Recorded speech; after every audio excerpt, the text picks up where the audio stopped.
En primera plana, Carlos Herranz. Bienvenidos y bienvenidas a En Primera Plana, un programa de Radio Francia Internacional y de France 24. Esta semana ponemos el foco en Perú, que celebra elecciones el próximo 12 de abril en medio de una gran crisis, institucional, pero también de seguridad.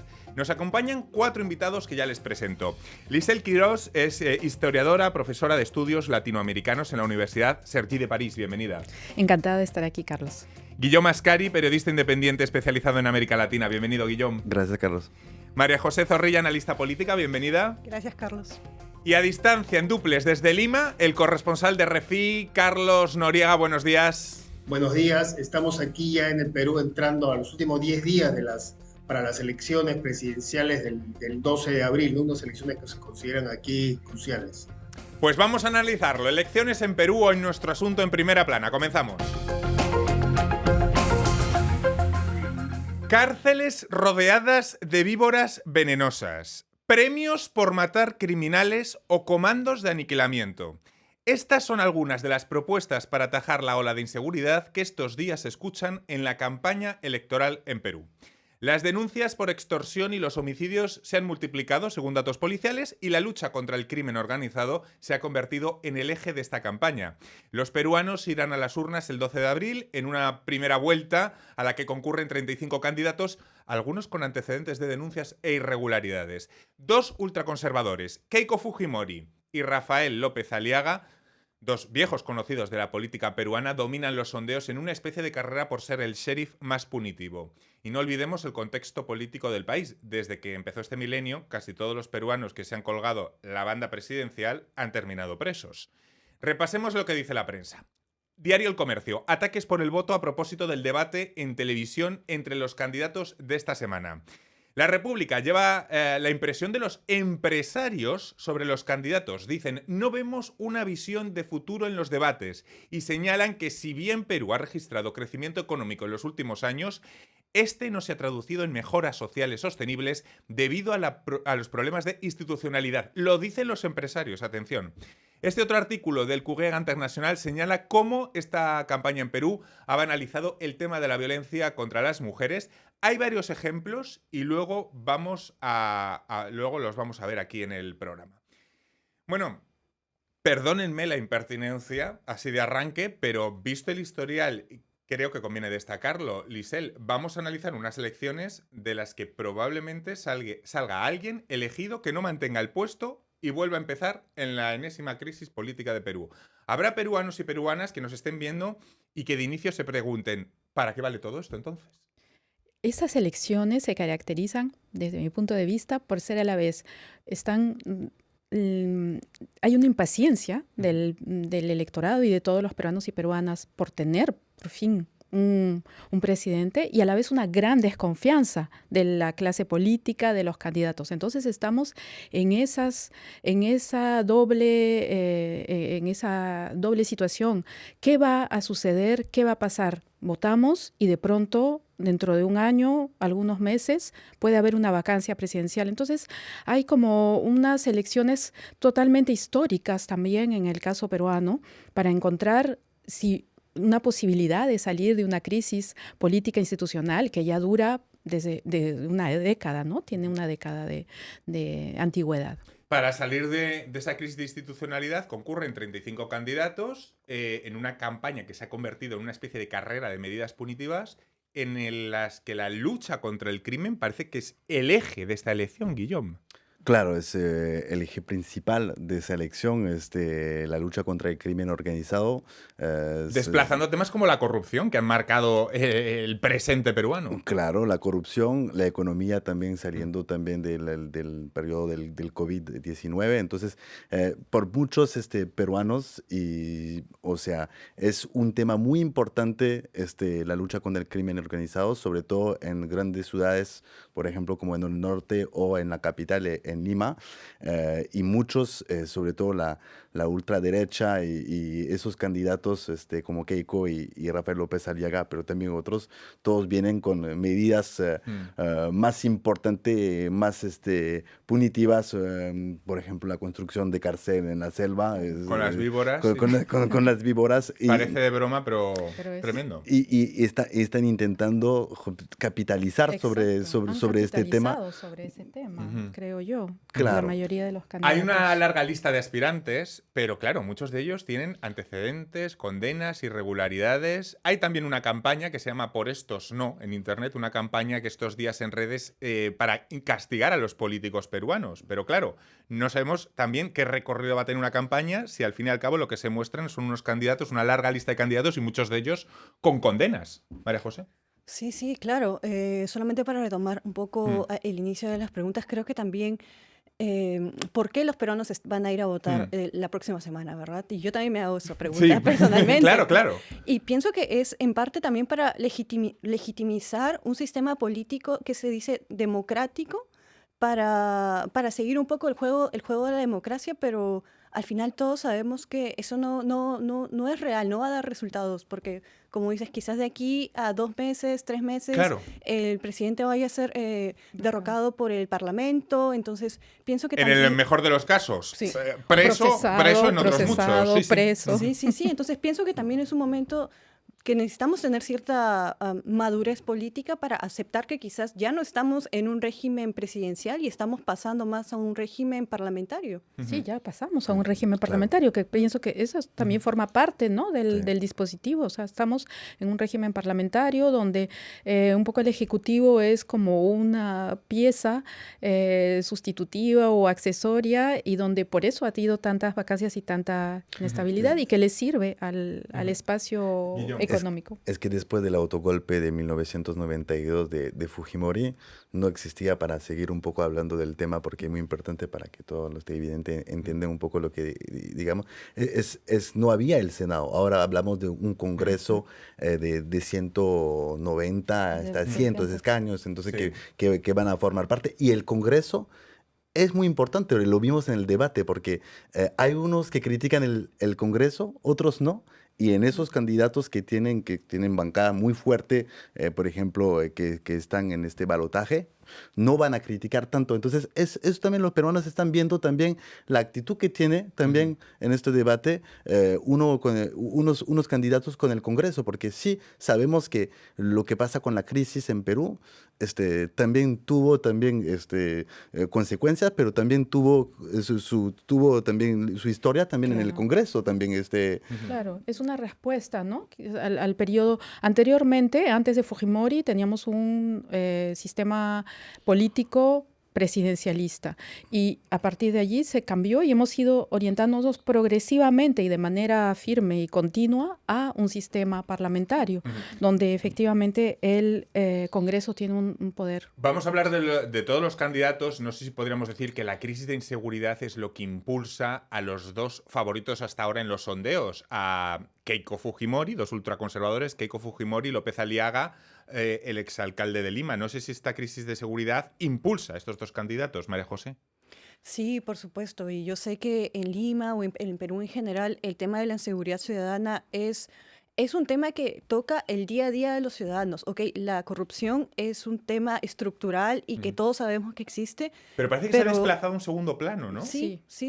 Esta es la impresión que está como dando. Una normalización, es increíble, una cierta normalización de esa corrupción. Vemos tantos diputados, congresistas, senadores que están envueltos, y presidentes en la cárcel, etcétera, que se ha vuelto como algo, una tela de fondo, y uno se ha habituado, y más bien el tema de la inseguridad ciudadana ha cobrado una presencia, un aspecto muchísimo más fuerte durante la campaña, pero creo que también los medios de comunicación han jugado un papel importante en también incentivar estos miedos, ¿no? Vamos a ir hasta Lima para preguntarle al corresponsal de RFI, Carlos Noriega, qué diferencia y qué iguala a estos dos candidatos favoritos, Keiko Fujimori y López Aliaga, el exalcalde de Lima. Carlos. Son dos candidatos de la ultraderecha peruana. O sea, es más lo que los iguala que lo que los separa. Ambos representan a una derecha autoritaria que forman una coalición actualmente en el Congreso, que junto con otros grupos menores hacen mayoría y son los que desde el Congreso prácticamente han venido gobernando los últimos años desde que se instauró el régimen de la ya destituida Dina Boluarte en diciembre de 2022. Esta coalición autoritaria tiene entre sus dos principales figuras precisamente a Keiko Fujimori y Rafael López Aliaga. López Aliaga fue hasta hace poco alcalde de Lima, es candidato a un partido de Renovación Popular, que es un partido prácticamente neofascista, y Keiko Fujimori pues representa la continuidad del autoritarismo de lo que fue la dictadura de su padre. Lo que lo separa, podríamos decir que Fuerza Popular es un partido de ultraderecha más popular, con más llegada a sectores populares, sobre todo a sectores del interior del país, mientras que Rafael López Aliaga tiene su principal base en Lima y es, digamos, una especie de derecha más elitista que la de Keiko Fujimori. López Aliaga, una derecha más elitista, Keiko Fujimori, más implantación fuera de la gran capital. María José. Pienso que también estos candidatos tienen una buena lectura de lo que está pasando a nivel global y regional. Cuando hablan de inseguridad ligado a la crisis migratoria, quizá también quieren simular los discursos de extrema derecha o derecha que hay en Estados Unidos con Trump o con Bukele. Hace un momento estábamos hablando que se estaban construyendo como zanjas en el norte del Perú, en el sur. Entonces, pienso que esto puede ser solamente una respuesta a lo que ya está existiendo, que quieren integrarse a la ola de la derecha en el mundo. Claro, es que estamos en tiempos de Trump y parece que cualquier propuesta ya no nos escandaliza. Hay otro candidato, Paul James, corríjanme si me equivoco al pronunciarlo, que ofrece $29.000 a policías que maten a criminales. ¿No hay límites en esta campaña? No hay límites a la originalidad, yo diría, peruana, latinoamericana, no sé, y cómo despuntar en este espacio político 35 candidatos. Ninguno de ellos, ni los tres primeros, llegan al 12% de intención de voto. Esto es significativo de cómo se necesita fomentar la atracción hacia el voto porque hay esta gran desconfianza. Entonces, cada uno intenta lo que acabas de decir. López Aliaga en su base, que es más o menos limeña, de clase media, alta, Keiko Fujimori fuera de Lima, con ese los recuerdos de lo que fue el fujimorismo de los años 90. Entonces, con eso están jugando, pero ninguno tiene asegurado un electorado. Y eso muy que amplio. mientras asistimos a esta carrera por ser el campeón de castigos, especialistas en seguridad pública advierten de que este tipo de propuestas no son sostenibles ni efectivas. No sé si responden puramente a un sentimiento populista y visceral del votante. Guillón. Claro, la idea es, y eso lo comparte todo el populismo, es de decir, en América Latina, es de decir, vamos a capitalizar sobre justamente un parte de los votos, pero podemos ver que en la segunda vuelta, lo que eran enemigos en la primera vuelta van a votar, van a ser aliados para justamente, y así funciona la derecha. La única diferencia en el caso del Perú, que llegamos en una fragmentación que es el reflejo de la política en Perú, pero no es el reflejo de la sociedad en Perú, que yo pienso que todavía no existe en la sociedad peruana. Hay una unión que existe que no es el reflejo de que lo no que... es el reflejo político. Claro. Vamos a tirar de este hilo, pero va a ser a vuelta de pausa aquí en Primera Plana. Hasta ahora. Hola, bienvenidos a Migrantes, el programa semanal de France 24 sobre el éxodo. Los saluda Juliet Riaño. Cada año, miles de personas salen de sus países, buscan un nuevo comienzo, una nueva oportunidad, un mejor futuro. Contamos las historias de exilados, refugiados y solicitantes de asilo. Un viaje por las fronteras para entender el éxodo. Acompáñenme en Migrantes por France 24 y france24.com. Es frágil, pero poderosa. Ganarla requiere honestidad, compromiso y una exigencia de independencia. Es piedra angular esencial de la democracia. Sin ella, la libertad de pensamiento es imposible. La confianza, la razón por la que existimos. France 24, liberté, égalité, actualité. Esta semana en Primera Plana analizamos las elecciones en Perú del próximo 12 de abril. Lo hacemos con la historiadora Lisel Quirós, María José Zorrilla, analista política, Guillón Ascari, periodista independiente, y desde Lima contamos con nuestro corresponsal Carlos Noriega. Bueno, estábamos analizando las figuras de los dos principales candidatos, dos populistas de derechas, viejos conocidos de la política peruana, Keiko Fujimori y Rafael López Aliaga, exalcalde de Lima y admirador de Donald Trump, que propone, atención, colonias penitenciarias en una zona selvática con víboras, las xuxupes. Dice el candidato que ellas se encargarán de la seguridad. Claro, son brindis populistas, pero no sabemos, en tiempos de Trump, como que estamos anestesiados para que algo nos escandalice, incluso que se propongan cárceles vigiladas por víboras, Guillaume. Que puede sorprender, podemos hacer el chascarrillo y reírnos, pero estamos hablando de propuestas de campaña. Claro, cuando vemos eso, o sea, nos preguntamos si no estamos delante de un espectáculo que, Claro. bueno, por muchos peruanos es muy triste de ver eso, porque la verdad también es bien despreciado también por una parte de la población en Perú.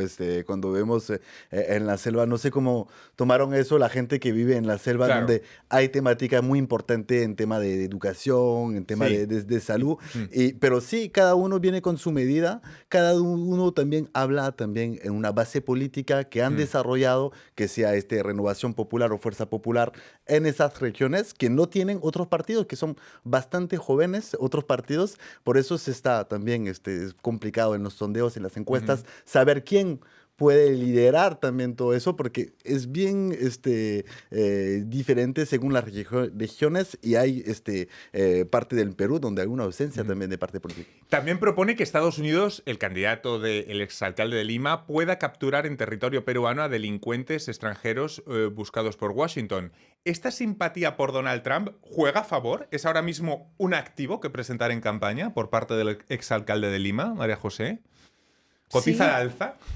Depende de qué público, ¿no? Quizás, porque quizás podríamos decir, pero Sí, sí. dejo de esa también fractura que tiene el país entre los medios de la costa y los Andes y el oriente peruano, ¿no? Y que lo que más bien vemos es que no está representado, no vemos un candidato que pueda representar espacios periféricos que no sean estrictamente los de Lima, y aún Keiko Fujimori no logra finalmente, ¿no?, tener ese voto. Entonces, de pronto, eso es lo que nos preguntamos, es la gran pregunta de estas elecciones. ¿Puede surgir un candidato o un voto completamente de alguien outsider para que represente a Que la esos demoscopia no casos? esté detectando. Claro. Es decir, vamos a ver, en las últimas elecciones quiero recordar que Castillo surgió solo unos días antes. No estaba entre los favoritos en la demoscopia y de repente apareció. No sé si se podría repetir esa dinámica, María José. Sí, claro, yo creo que la gran pregunta cuando vemos los resultados de Ipsos o las fuentes estadísticas en Perú es ¿dónde se ha ido el voto del electorado de Castillo, del sur del Perú? ¿Por quiénes van a votar en estas elecciones? Que eso es otra de las grandes incógnitas. Vamos a irnos de nuevo hasta Lima con Carlos Noriega para preguntarle por ese sorpaso temático. ¿Qué ha pasado en Perú a nivel de seguridad para llegar a este punto con la tasa de homicidios y de extorsiones disparada y que este tema se haya impuesto a la corrupción, que era el gran tema en Perú, Carlos? El último año, por ejemplo, el 2025, hubo más de 2.200 homicidios, esto es un poco más de 6 homicidios por día, que para comparar, por ejemplo, veamos que en el 2023 fueron alrededor de 1.500 homicidios por día. Entonces, ahí hay un incremento más del 30% en solo 2 años, y la tendencia de 2026 es que esto siga aumentando y se espera que este año pueda terminar más cerca de los 7 homicidios por día. Esta explosión tiene que ver, como te decía, fundamentalmente los asesinatos con el sicariato relacionado a las extorsiones. Y extorsiones que se dirigen fundamentalmente no contra grandes empresarios o grandes fortunas, sino más bien contra empresarios populares, pequeñas y microempresas. Aunque desde la derecha se trata de explicar esto y relacionar con la migración venezolana, y eso da pie también a un discurso de xenofobia respecto a esta migración, lo cierto es que en los últimos años lo nuevo es que había una serie de leyes dadas en el Congreso por esta coalición de derecha que te decía que integran Keiko Fujimori y López Aliaga, con una serie de paquetes de leyes que se llaman leyes pro crimen. Su origen es para proteger a políticos acusados de corrupción, como Keiko Fujimori, que tenía un proceso por lavado de activos y organización criminal, entonces con el objetivo de atacar a la fiscalía que investigaba a estos políticos acusados de corrupción y poner trabas y dando, digamos, un manto de protección e impunidad a este crimen organizado que digamos, ha explosionado en los últimos 2-3 años. No sé si queréis añadir algo al tema del... Sí. Bueno, yo. el crimen organizado siempre existió desde años en Perú y es una temática muy importante, pero ¿por qué? O sea, creo que muy importante, o sea, hablar de... Sí, o sea, esos candidatos hablan... Pero ha habido un sorpaso en esta temática ahora. Claro, hubo un sorpaso, ¿por qué? Porque al final en muchos sitios en el Perú, que sea en la... primero hay que recordar que Perú también es un país donde se produce y transita también la droga en América Latina. Y hay muchos también, hubo una reorganización del crimen organizado. Sí, a nivel transnacional. A nivel transnacional. Y Perú es de los países donde, o sea, hubo bandas criminales que estaban en Ecuador, en Colombia, en Venezuela, que vinieron en Perú justamente a trabajar con sicarios y todo. Sí, eso Lo pasa. que se puede quizás también puntualizar es cómo eso impacta básicamente no a las grandes o los grandes empresarios, Sí, a lo las ha comentado clases medias, Carlos. sino a las clases populares, porque microempresarios, o sea, estamos hablando de gente del común y corriente y que está enfrentada a lo que decía, ¿no? Hace un momento, cómo es la mayoría de la población la que vive esto cotidianamente, el temor, el miedo y la inseguridad constante, ¿no? Vamos a poner más contexto a estas elecciones porque salvo dos presidentes de transición, el resto de políticos que se ha sentado en el Palacio de Gobierno ha tenido líos con la justicia y en algún momento ha dormido en la cárcel. Y sin embargo, lo paradójico es que la corrupción no sea el eje de esta campaña, María José, ese sorpaso del que hablábamos. Sí, yo pienso que es porque la corrupción es algo... Se ha normalizado mucho, ¿no? Sí, o sea, las personas saben, los ciudadanos saben que existe, pero que de alguna forma haya o no corrupción, haya o no inseguridad ciudadana, el país sigue funcionando al menos en términos económicos. Sí, Yo creo que la respuesta es la que dio Guillaume, es porque es un país en donde hay un tránsito de droga, es un país... es narcotraficante. No solo, creo que hay buenos, los indicativos económicos no han, o sea, ha logrado, ¿no? Recuperarse después de la COVID, ¿no? Hay una pero ojo, mira lo que dicen estabilidad. los empresarios, que sí, que los datos económicos están ahí, Sí. pero no se ha traducido en mejoras Por sociales supuesto. ni en igualdad. Eso no lo Exacto. dicen peligrosos huelguistas, lo dicen los empresarios de Perú. Totalmente. Es que tremendo. ese es un problema estructural latinoamericano con el de la corrupción. Estoy totalmente de acuerdo con lo que acabas de señalar, ¿no? Que ya se normaliza la corrupción, o sea, es algo que pasa a segundo plano porque se dicen de todas maneras ya es como una fatalidad. Vamos a seguir en eso, no lo vamos a cambiar. Entonces, fijémonos en lo que nos ocupa o nos toca cotidianamente, que es el miedo y la inseguridad. Guillaume. No hay que olvidar también que la realidad también de lo que viven los peruanos es bien diferente de una región a la otra, Sí. para seguir lo que estábamos hablando entre la sierra, entre la selva y Sí. entre la costa. Y al dentro de la costa también las realidades son bien diferentes. Y la corrupción no se organiza solo en Lima, se organiza también al dentro de las regiones donde tienen presupuestos, donde se está organizando también a veces también los partidos políticos al dentro de esas regiones donde hay congresistas, o sea, hay todo un vínculo que está organizado desde años, por ejemplo en el caso del fujimorismo, que es una fuerza también que queda muy importante durante las últimas elecciones. O sea, Redes clientelares en regiones. Y una corrupción estructural. O sea, lo que estamos viendo claro. es que estructural no es puntual. Por eso es que los peruanos y las peruanas no tienen confianza, porque se dicen, no es una persona, si no lo pudiésemos sacar, es un sistema.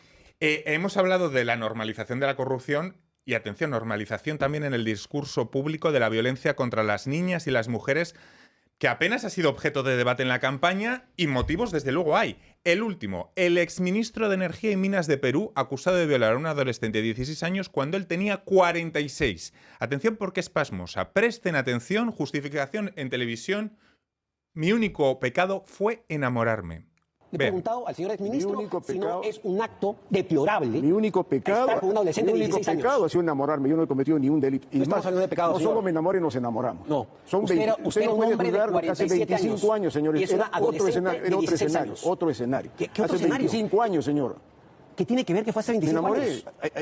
Hay gente que se enamora muy mayor de gente más joven. ¿Para ¿Cuál usted es? no había abuso? No, por ninguna manera, porque yo nunca abusé de ella, nunca la forcé a nada. Usted tenía- Mantuvimos una relación Señor. cordial, pero mantenimos una relación incluso con conocimiento de su familia. Señor, usted ellos no sedujo- convivieron conmigo. ¿Usted no sedujo a una adolescente de 16 años? Sí. Este señor era un exministro con absoluta desfachatez. Mi único pecado fue enamorarme. No sé cómo es posible que se produzca, Lisel, esta normalización de la violencia contra la mujer. Totalmente. Está normalizada. Eso llama muchísimo la En atención. televisión, un ministro ahí con plena desfachatez. Y que a eso se le agregan cuestiones, temas de discriminación, porque lo que va a argumentar también es porque esta joven, o sea, Jennifer Canani, para nombrar a la víctima, tenía 16 años y era originaria del oriente peruano. Y también hay todo ese discurso que han tenido otros políticos y que en general, y que también viene a colación de la propuesta de la cárcel en el oriente, esa idea de que estamos en espacios de menor civilización, de salvajismo, donde esas prácticas sexuales son como innatas o naturales. Se naturaliza y se justifica por esa vía. Y este tema no es tema de campaña. Esto está completamente out de la campaña, María José. Sí, pienso que es un tema recurrente. Las mujeres en el Perú tenemos una categoría de ciudadanas de segunda clase. Hablábamos anteriormente sobre el derecho al aborto en Perú. Como saben, está completamente, no es legal a menos que ponga en riesgo la vida de la mujer. Y claro, o sea, sabemos que obviamente López Aliaga es del Opus Dei, él no está de acuerdo. Keiko Fujimori hace un par de meses dijo de que sí, si su hija estuviera embarazada, ella no permitiría que abortara. Entonces, aunque la propia hija le dijo que no estaba de acuerdo. Claro. Sí. Y el tema de plantear que las relaciones sexuales de nuestro presidente actual, ¿no? Que diga que las relaciones sexuales ayudan al futuro de las mujeres, que las mujeres deben... hay una normalización de la violencia de género que lamentablemente los colectivos feministas no han podido todavía contrarrestar, ¿no? Y entonces eso es lo que aparece. Tremendo. En esta... Pues me quedo sin tiempo para más. Normalización de la corrupción y también de la violencia contra la mujer. El panorama que tienen los peruanos para votar el próximo 12 de abril. Lo vamos a seguir mucho aquí en RFI, también en France 24. Muchísimas gracias a los cuatro y a todos ustedes. Hasta la próxima semana aquí en Primera Plana. Gracias.